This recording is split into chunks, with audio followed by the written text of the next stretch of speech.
نحمدہ و نصلی علی رسولہ الکریم۔ ایک سوال لالا موسیٰ سے ہمارے پاس آیا کہ حضرت سیدنا صہیب بن سنان رومی رضی اللہ تعالیٰ عنہ کا وصال کس سن ہجری میں ہوا؟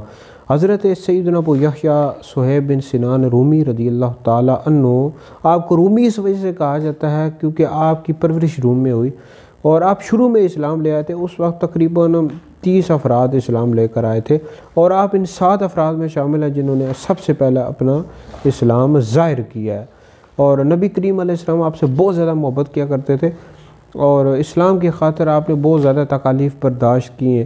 اور اس حوالے سے مسند الفردوس میں حدیث موجود ہے کہ حوض کوثر پر جس کو سب سے پہلے سیراب کیا جائے گا وہ صہیب ہے، اور مستدرک میں موجود ہے کہ تم صہیب سے اس طرح محبت کرو جیسے ماں اپنے بچے سے محبت کرتی ہے۔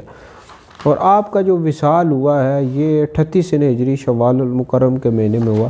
آپ کی نماز جنازہ حضرت سیدنا سعد بن ابی وقاص رضی اللہ تعالیٰ عنہ نے پڑھائی۔ آپ کی جو قبر مبارک ہے جنت البقیع شریف میں، اس وقت آپ کی عمر 70 سال تھی یا 73 یا پھر 84 سال تھی، اور آپ سے جو مروی احادیث ہیں ان کی تعداد تقریباً 30 ہے۔ بہرحال بہت بڑی ہستی ہے، اللہ رب العزت ان کے صدقے ہماری مغفرت فرمائے۔